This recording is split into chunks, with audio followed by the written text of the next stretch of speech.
사무엘이 번제 드릴 때에 블레셋 사람이 이스라엘과 싸우려고 가까이 오매 그날에 여호와께서 블레셋 사람에게 큰 우레를 발하여 그들을 어지럽게 하시니 그들이 이스라엘 앞에 패한지라. 이스라엘 사람들이 미스바에 나가서 블레셋 사람들을 추격하여 백갈 아래에 이르기까지 쳤더라. 사무엘이 돌을 취하여 미스바와 센 사이에 세워 이르되 여호와께서 여기까지 우리를 도우셨다 하고 그 이름을 에벤에셀이라 하니라.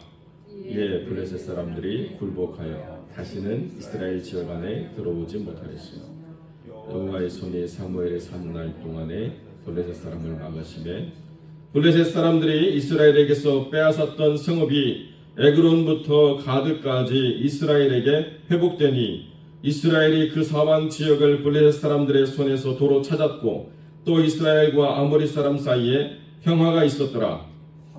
사는 동안에 이스라엘을 다스렸습니다. 해마다 베델과 길갈과 미스바로 순회하여 그 모든 곳에서 이스라엘을 다스렸고 라마로 돌아왔으니 이는 거기에 자기 집이 있음이니라. 거기서도 이스라엘을 다스렸으며 또 거기에 여호와를 위하여 제단을 쌓았더라. 아멘. 본문의 말씀을 가지고 사는 날 동안 도우시는 하나님이라는 제목으로 말씀을 함께 나누겠습니다. 오늘 본문의 말씀은 사무엘이 전쟁을 주도하며 승리한 미스바 사건, 그리고 그로 인해서 에벤에셀이라고 하는 이름을 다시 기억하게 되는 그 사건을 기록하고 그 이후로 대단히 큰 일이 없습니다. 어마어마한 일도 일어나지 않습니다. 우레를 한번 발하셔서 블레셋과의 전쟁을 이기게 하신 이후로 사무엘이 자기 아들들을 사사로 세우기까지 아무런 일도 일어나지 않았습니다. 이게 그 사무엘의 능력이라는 거죠. 다시 말씀드려서 기적을 경험하고 어떤 특별한 사건을 주도하고 대단한 큰 업적을 하는 게 큰일이 아니고 하루하루가 아무런 문제 없이 하루하루가 큰 어떤 사건 없이 평안하게 지나가는 그 일상을 회복하는 것이 진짜 능력이라는 거예요. 그런데 사람들은 대단한 무언가를 만들어내고 크고 자랑할 만한 무언가 어떤 사건이 있을 때 그게 정말로 뭔가를 잘하고 있다고 생각하는데요. 그렇게 사건이 일어나게 될 수밖에 없는 그 상황은 불안정하기 때문에 그런 것이고 그 불안정한 상황에서 무언가 큰 것으로 막아야 되는 그 사건은 일상이 회복되지 않았다는 것을 이야기한다는 것입니다. 그런데 사무엘이 하나님과 동행하는 그 20년 동안의 시간 속에서 일상을 회복할 수 있는 믿음의 사람으로, 기도의 사람으로, 영의 사람으로 세워지고 나서 주도권을 가지고 그 땅을 다스리니까 사무엘이 사는 날 동안에 아무런 일이 일어나지 않았다. 이게 7장의 하반절에 있는 모든 내용들의 핵심 가치라는 거예요. 왜 그런가? 사는 날 동안 그를 도우시는 하나님과 사무엘이 함께 했기 때문에 무슨 일이 일어나지 않는다는 것이 전혀 이상하지 않았다는 것입니다. 늘 끊임없이 세상과 맞서 싸우는데 그 세상이 하나님의 사람을 감히 굴복시키지 못하고 하나님의 사람의 사는 영역을 위협하지 못하는 그 일상의 평안함, 이것이 진짜 실력이라는 거예요. 어떤 문제가 있어가지고 주 앞에 나와서 기도하고 그 문제가 해결됨으로 인해서 막 간증하고 그것도 정말 큰일인데요. 돌이켜보면 나는 특별히 간증할 게 없어요. 이게 정말 겸손해서 나오는 이야기라고 한다면 이게 진짜 실력이라는 거죠. 저는 크게 간증할 게 없습니다. 그저 계속 신앙생활 잘 해오고 계속 하나님 안에서 간구하는 일들이 크게 특별한 건 아니지만 그 모든 것들이 다 때를 따라서 이루어나고 뭐가 더 특별해야 되나요? 라고 묻는 이 반문이 그 사람의 영적인 실력을 말해줄 수 있다는 것입니다. 그런데 늘 언제나 크고 대단한 일이 일어나가지고 내 인생은 정말 책으로 써야 돼요 라고 말할 만큼의 뭔가 특별한 일들이 계속 일어나는 그 삶이라고 하는 것은 사실은 굉장히 불안정한 삶을 살고 있다라고 우리가 이야기하게 된다는 거죠. 하나님께서 사무엘의 삶에 임하셔서 그를 부르시고 그와 동행하게 하실 때에 하나님께 예배드리는 순간 모든 것이 다 평정이 되어버렸어요. 사무엘이 번제를 드릴 때에 블레셋 사람이 싸우려고 왔는데요, 하나님께서 미리 블레셋 사람들의 전쟁의 의지를 다 꺾어버리심으로 이스라엘 사람들 앞에 패하고 도망갈 수밖에 없게 되었다라고 이렇게 말씀하고 계신다는 것입니다. 우리가 볼 때는 큰 우레를 바라는 것이 뭐 얼마나 효과가 있나 이렇게 생각할 수가 있겠죠. 제가 요즘 이 조지아 날씨에 깜짝깜짝 놀랐는데요, 우레를 바라니까 정말 이게 대단한 것인 것을 제가 여기서 느끼고 있습니다. 캘리포니아는 그런 그 기후 변화가 별로 없기 때문에 이런 다이나믹한 게 정말 큰 능력이 된다는 것을 다시 확인하게 되는데요, 우레를 바람으로 말미암아 전쟁에 그 모든 것을 지휘하는 것을 통제 불가능한 상황으로 그냥 다 무력화시켜 버렸어요. 아무리 소리쳐도 그 큰 우레로 말미암아서 아무런 통제를 할 수 없는 상황이 되고 나니까 이 블레셋 사람들은 우왕좌왕하게 되고 이스라엘 사람들은 그 적군으로 진격하는데 잘 짜여진 진영으로 하나님께서 이끌어 주시니까 전쟁이 사람의 개인의 실력으로 되어지지 않는다는 것을 더 분명하게 드러내는 거죠. 그래서 이들이 도망가기 시작하면서 모든 사람들의 그 역량을 하나님께서 다 붙잡아 주셔서 어디까지 하시느냐, 빼앗겼던 모든 성읍이 회복되는 데까지 하나님께서 이끌어 주신다. 단순히 한 번 이기고 난 다음에 또 눈치 보는 삶을 사는 게 아니라 한 번 이기게 하신 것이 모든 것을 회복하시고 그 회복으로 인하여서 평화가 있도록 하는 역사까지 딱 하나님께서 틀을 세워 주시는 역사를 보게 된다는 거죠. 그러니까 내 사는 날 동안 나를 도우시는 하나님과 살아가는 삶의 은혜가 얼마나 크고 대단한 것인가를 우리에게 분명히 가르쳐주는 역사가 여기에 있다는 것입니다. 하나님과 동행하는 삶의 힘은 어디에 있느냐? 날마다의 일생이 나를 도우시는 하나님과 동행함으로 말미암아 하나님께서 평안을 주시고 하나님께서 내 일상을 회복하셔서 그것이 더 이상 뺏기지 않도록, 내가 주께 나와서 기도하는 시간이 뺏기지 않고, 내가 주 앞에 나와서 예배드리는 시간을 뺏기지 않고, 내가 주 앞에 나와서 작정하고 하나님의 뜻을 성취하고자 하는 일들이 순적하게 성취되는 것, 이게 영적인 힘이라는 것이고 영적인 실력이라는 것입니다.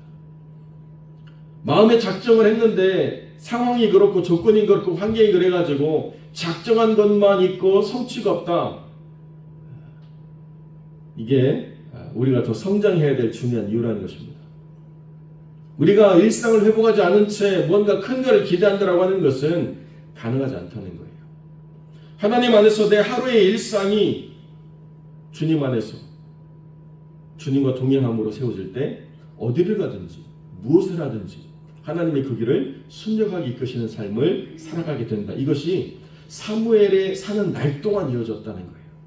엘리는 50 넘어서 선택받아가지고 40년 동안 사사생활했지만 하나님과 동행하는 삶이 아니었다는 거예요. 어느 한때 하나님이 그를 선택하실 만한 믿음의 사람이었지만 어느 한때 주님의 음성을 듣고 그 음성을 사람들에게 전달할 수 있는 그런 실력이 있는 사람이었지만 이내 곧 자기의 삶에 하나님과 떨어지게 되고 자기의 영광을 취하는 자가 되고 자기의 목이 곧아지는 자가 되어서 그 목이 부러지고 사망하게 버리는 그런 삶의 끝이었다고 한다면 사무엘은요, 사는 날 동안 왕이 세워져도 사는 날 동안 이스라엘에게 계속적으로 영향력을 미칠 수 있는 삶을 살았다는 거예요.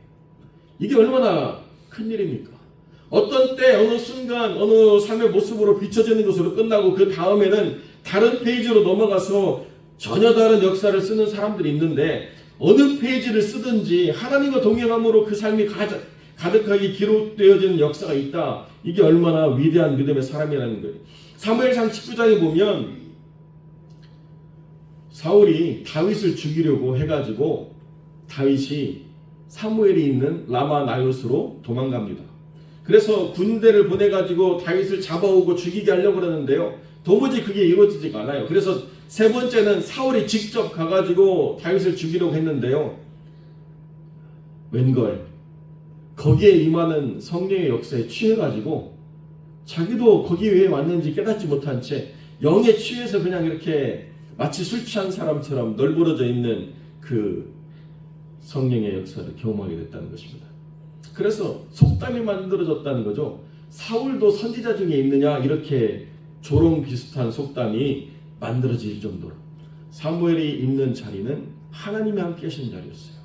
사무엘이 살아가는 삶의 여정은 하나님과 동행하시는 여정이었습니다. 이게 하나님의 사람의 힘이라는 거예요.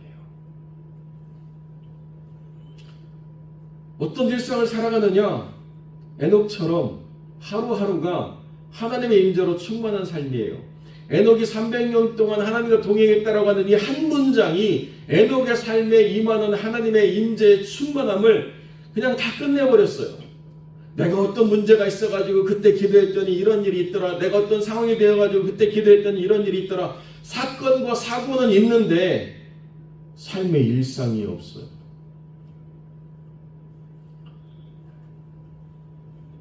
여러분, 어느 게 더 행복한 삶입니까?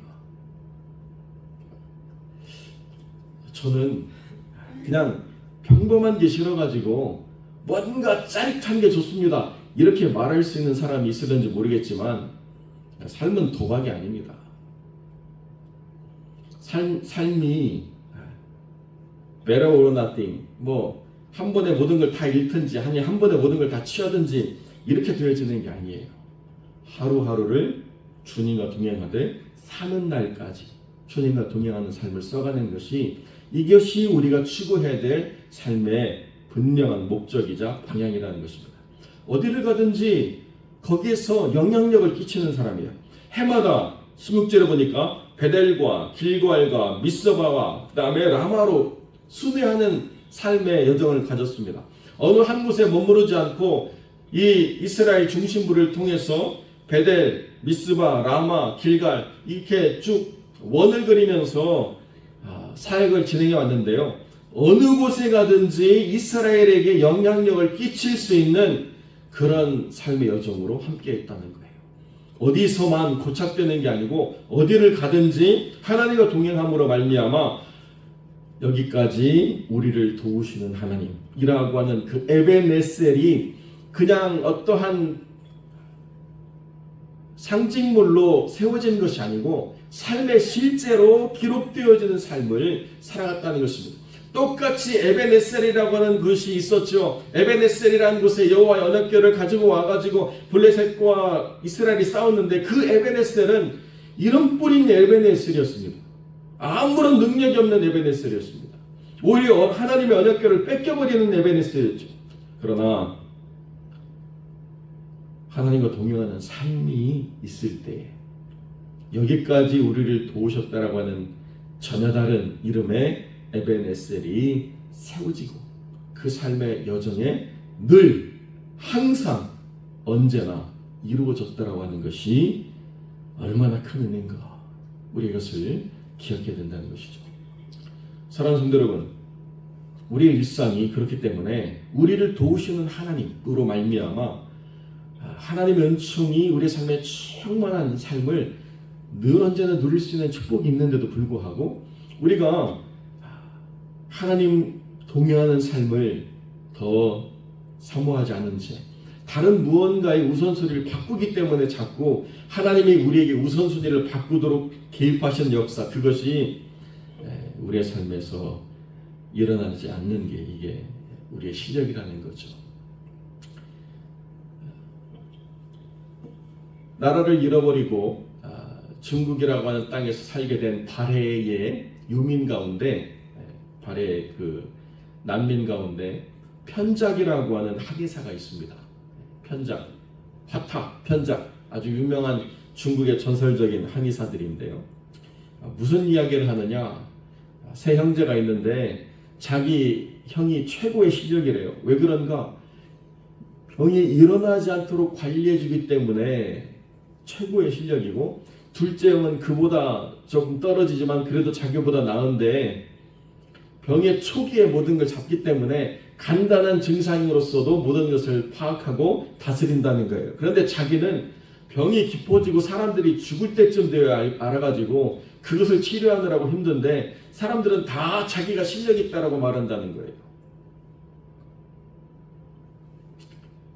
우리가 어떻게 알겠습니까? 사람의 실력을. 그러나 우리가 하나님 안에서 믿음의 잣대를 다른 사람에게 적용하는 것이 아니라 나에게 적용한다라고 할 때 우리가 추구해야 될 것은 도우시는 하나님이 내 사는 날 동안 함께 하셔서 평안을 주신다 라고 하는 것이 우리의 삶의 여정이 된다라고 할 때 이것을 놓치지 않고 세워가는 복된 영혼들이 되시기를 주님의 이름으로 간절히 축원드립니다.